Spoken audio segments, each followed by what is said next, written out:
Morning, सुप्रभात। आप सभी लोगों का एमपीजी क्लासेस में स्वागत है।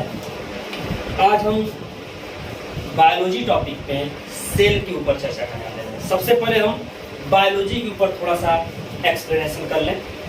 बायोलॉजी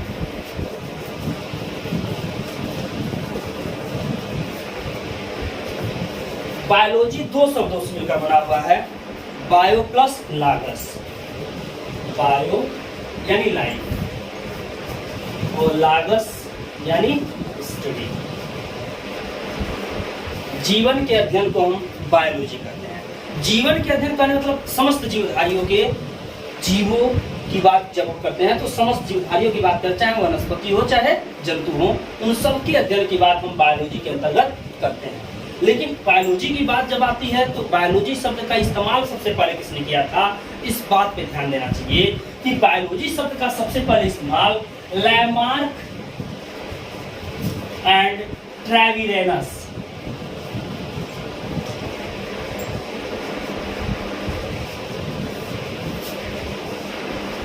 लैमार्क व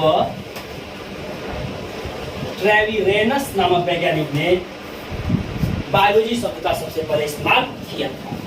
बायोलॉजी शब्द का सबसे पहले इस्तेमाल लैमार्क और ट्रेविरेनस ने किया था। बायोलॉजी के फादर की बात की जाती है, फादर ऑफ बायोलॉजी, तो हम एरिस्टोटल, जिन्हें अरस्तु कहते हैं, अरस्तु को जीव विज्ञान का पिता कहा जाता है। जीव विज्ञान ये सब जो आया है ये विज्ञान सबसे लिया गया। सबसे पहले जब विज्ञान की बात की जाती है तो विज्ञान जिसे हम साइंस कहते हैं, क्या कहते हैं, साइंस कहते हैं। साइंटेसिया सबसे बना हुआ है, साइंटेसिया, जिसका अर्थ होता है to know. To know, to know यानी जानना। किसी वस्तु, व्यक्ति या किसी भी तथ्य के बारे में या किसी भी वस्तु के बारे में, किसी भी पदार्थ या किसी प्रकार के उत्पादों, किसी प्रकार के रासायनिक अभिक्रियाओं या किसी भी प्रकार के जब कॉन्सेप्ट या तथ्यों की बात की जाती है, उसका पूर्ण रूप से जो हमें नॉलेज या ज्ञान प्राप्त होता है वही विज्ञान कहलाता है। जिसे हम एक लाइन में एक्सप्लेनेशन कहा जाता है कि किसी वस्तु में सुव्यवस्थित सुसंगठित क्रमबद्ध ज्ञान को विज्ञान कहते हैं। विज्ञान साइंटिस्ट या सब टू नो, जिसका अर्थ होता है जानना। साइंस को बांट दिया गया, मुख्य रूप से तीन भागों में बांटा गया, बायोलॉजी, फिजिक्स, केमिस्ट्री। जीव विज्ञान, भौतिक विज्ञान,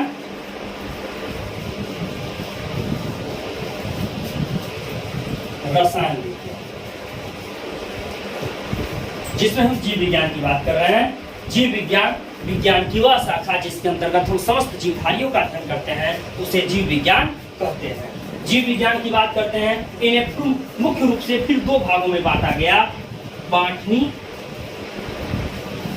जूलॉजी। बॉटनी की जब बात करते हैं इन्हें हम वनस्पति विज्ञान कहते हैं।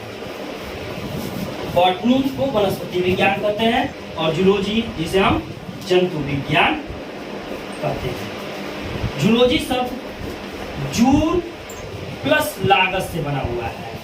जून का मतलब होता है एनिमल, एनिमल यानी जंतु, एनिमल यानी जंतु, लागस यानी स्टडी, जंतु के अध्ययन को जंतु विज्ञान कहा गया।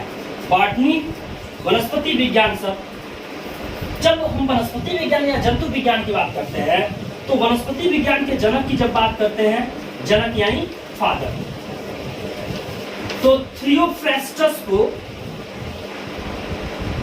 थियोफ्रेस्टस को वनस्पति विज्ञान का जनक कहा जाता है, जबकि एरिस्टोटल, अरस्तु को जंतु विज्ञान का जनक भी कहा जाता है। लगभग 500 से अधिक जीवधारियों के ऊपर इन्होंने अध्ययन किया, जंतुओं के ऊपर अध्ययन किया और उन्होंने किताब का भी वर्णन किया था। वैसे ही थियोफ्रेस्टस ने प्रमुख रूप से कई प्रकार के वनस्पतियों के ऊपर अध्ययन किया और उनके बारे में जानकारी प्राप्त कराई। जिसे हम वनस्पति विज्ञान के जनक के रूप में भी जाना जाता है।